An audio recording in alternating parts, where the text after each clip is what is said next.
নমস্কার বন্ধুরা, মধুমিতার আবারও একটি নতুন ব্লগে আপনাদের সবাইকে স্বাগত জানাচ্ছি। সবাই কেমন আছেন? আশা করব যে যেখান থেকে আজকের আমার এই ব্লগটা দেখছেন সবাই ভালো আছেন, সুস্থ আছেন এবং স্বাভাবিক আছেন।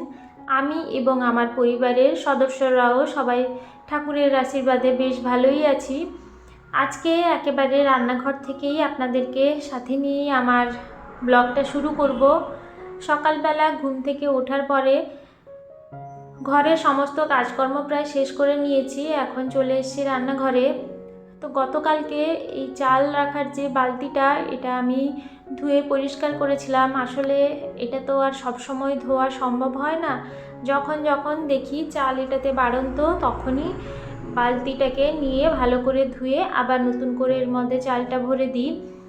তো চালটা ভরে দিয়ে ওদিকে দুপুরের জন্য যেটুকু চাল নেওয়ার সেটা নিয়ে রান্নার জন্য এদিকে চলে এসেছি। একদিকের গ্যাসে আমি ভাতের জন্য জলটা গরম করতে বসিয়েছি, আর এদিকে একটু আমের চাটনি বানিয়ে নিচ্ছি। জলটা গরম হতে হতে এদিকে আমের চাটনিও হয়ে যাবে। আমের চাটনিটা বসিয়ে দিয়ে ওদিকে আমি ভাতের জন্য চালটাও ধুয়ে নেব। এইভাবে যদি কাজকর্মগুলো একটু ঠান্ডা মাথায় বুঝে শুনে ভেবেচিন্তে করা যায়, তাহলে কিন্তু অনেকগুলো কাজই সারাদিনে শেষ করে ফেলা যায়। আর সময় বেশি হয়ে গেছে বলে, বেলা বেশি হয়ে গেছে বলে তাড়াহুড়ো একেবারেই না করে কি করে সময়ের মধ্যে সমস্ত কাজকর্মগুলো ঘরের সামলানো যায়, সেটা ভেবেচিন্তে করাটাই মনে হয় সবথেকে বেশি ভালো। কারণ তাড়াহুড়ো করে করতে গেলে সমস্ত কাজই লণ্ডভণ্ড হয়ে যায়। ভাতের জলটাও এদিকে ফুটে উঠেছে, ওদিকে চালটাও দিয়ে দিয়েছি, আর এদিকে দেখুন চাটনিটাও আমার হয়ে এসছে। চিনি দিয়ে এবার এটাকে নামিয়ে দেব। ভাতের জলটা আগে একটু গরম করে নিলে তার মধ্যে চালটা দিলে ভাতটা বেশ ঝরঝরে হয় আর তাড়াতাড়ি ফুটেও যায়, ভাতটা বেশ সুন্দর লাগে। আর এদিকে কয়েকটা বড়ি ভেজে নিচ্ছি, আজকে নিরামিষই রান্না করব। তো বড়ি ভাজাটা তুলে নেব এবার।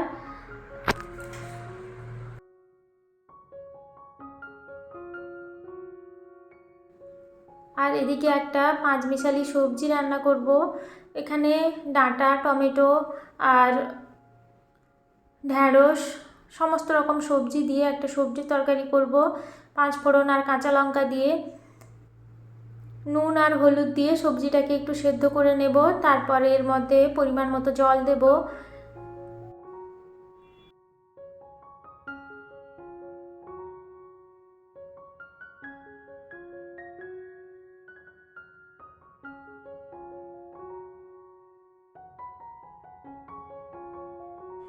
তরকারিটা ফুটতে বসিয়ে দিয়েছি, আর এদিকে ভাতটাও তো চাপিয়ে দিয়েছি। এবার রান্নাঘরের কৌটোর মধ্যে কিছু কিছু জিনিস যেমন ফুরিয়ে এসছে, ওগুলোকে এবার কৌটোর মধ্যে ঢেলে নেব। কারণ প্যাকেট থাকলে রান্নাঘরে যেমন অগোছালো লাগে আর জিনিসপত্র তো এলোমেলো হয়েই থাকে, তার উপর প্যাকেট থেকে নিয়ে রান্না করাটা একটা খুবই সমস্যার ব্যাপার। ওই জন্য সমস্ত জিনিসপত্রগুলো কৌটোর মধ্যে ঢুকিয়ে রাখার চেষ্টা করি। তো লবণটা ফুরিয়ে এসেছিলো, সেই জন্য লবণটা ঢেলে নিলাম। আর এই কৌটোগুলোকে তো আগে থেকে মেজে একটু রেখেছিলাম, ওই জন্য আজকে ভাবছিলাম যে ধুয়ে ভালো করে মুছে এগুলোতে মশলাগুলো ঢুকিয়ে নেব। আর এই লঙ্কা গুঁড়াটা যখন কৌটোর মধ্যে ভরি তো তখন খুবই মনে হয় যে মনে হয় হাওয়াতে উড়ে এসে চোখে মুখে লাগবে। আর এই গরমের মধ্যে যদি লঙ্কার গুঁড়ো মুখের মধ্যে এসে লাগে তাহলে তো অবস্থা পুরো শেষ। ওদিকে কাজগুলো সারতে সারতে এদিকে দেখি ভাতটাও হয়ে এসছে। ভাতটা এবার নামিয়ে নেব, ভাতটা ফ্যান ঝেড়ে নেব। তারপরে ওদিকে সবজি তরকারিটাও মোটামুটি হয়ে এসছে। ছেলেও ওদিকে খাওয়ার জন্য বায়না করছে।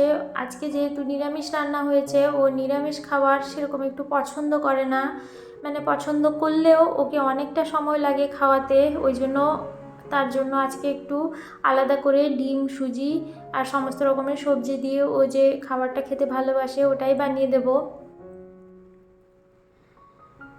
সবজি তরকারিটা হয়ে গেছে, এবার আর একটা রান্না বাকি আছে, ওটা করে নিলেই হয়ে যাবে। আর ওদিকে ভাতটা আমি আলাদা জায়গায় একটু নামিয়ে রেখে ও পাশেরটাতে ছেলের জন্য খাবারটা করে নেব। 5 ফোড়ন আর কাঁচা লঙ্কা দিয়ে একটু 5 মিশালি শাকের ভাজা করে নেব। শাকগুলো আমাদের বাড়িতেই হয়েছে, ওখান থেকে দুটো তুলে নিয়েছিলাম। এর মধ্যে সজনে শাক, পুঁই শাক, আরও বিভিন্ন রকমের শাক আছে। তো এই শাক খেতে কিন্তু ভীষণই ভালো লাগে। 5 ফোড়ন লঙ্কা দিয়েছি আর লবণ আর একটু হলুদ দিয়েই এটাকে সেদ্ধ করে নেব। তারপরে জলটা শুকিয়ে একটু ঝরঝরে হয়ে গেলেই এটা রেডি হয়ে যাবে। আর এদিকে ছেলের খাবারটাও করে নিচ্ছি। ছেলেকে স্নান করিয়ে দিয়েছি রান্না করতে করতে। একটা রান্না বসিয়ে দিয়ে তখন ছেলেকে মাঝখানে স্নানটাও করিয়ে দিয়েছি।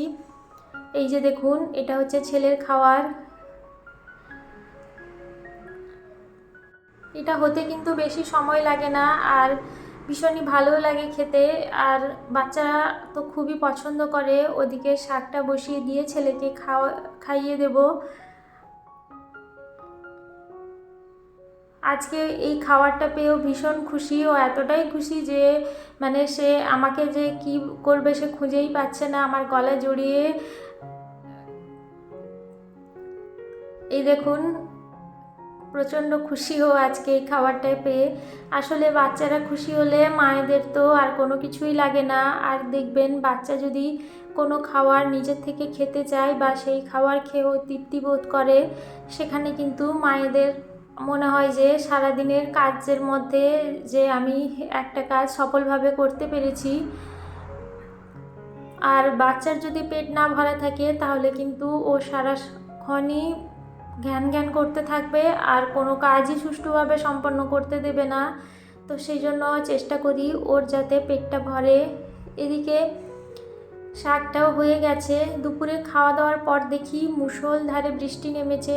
সকাল থেকে একটু মেঘ করেছিল আকাশ। জানেন তো, এই গরমের মধ্যে এই আজকের দিনেই আমাদের এখানে এত জোর বৃষ্টি হয়েছে। এর আগে শুধু ঝোড়ো হাওয়া বইছে আর 1-2 ফোঁটা গুঁড়ি গুঁড়ি করে বৃষ্টি পড়েছে, কিন্তু এরকম মুষলধারে বৃষ্টি এর আগে হয়নি। তো ছেলে ঘুমিয়েছিল, ঘুম থেকে উঠে পড়েছে। ও এবার জানলার পাশে বসে বলছে, মা আমাকে জানলাটা খুলে দাও, আমি বৃষ্টি দেখব। ওই যে হাত বাড়িয়ে বাইরের থেকে বৃষ্টির জলটা ধরার চেষ্টা করছে। ওর সাথে সাথে আমিও একটু বৃষ্টি উপভোগ করে নিলাম। সেই জন্য বৃষ্টির মধ্যে কোনো কাজই বিকেলবেলা করতে পারিনি। চারিদিকে জলের ছিটে এসে পড়েছিল, সেগুলোকেই পরিষ্কার করতে করতে সময় চলে গেছে। আর এদিকে সন্ধ্যের সময় একটু আবদার হয়েছে চিকেন পকোড়া খাওয়ার। তো সেই জন্য বরমশাই এখানে এসে চিকেন পকোড়া ভাজতে বসিয়ে দিয়েছে। তাহলে বন্ধুরা, আজকের মতো আমি আমার ব্লগটা এখানেই শেষ করছি। দেখা হবে আপনাদের সঙ্গে আবারও একটা নতুন ব্লগ নিয়ে। সবাই ভালো থাকবেন, সুস্থ থাকবেন। ধন্যবাদ।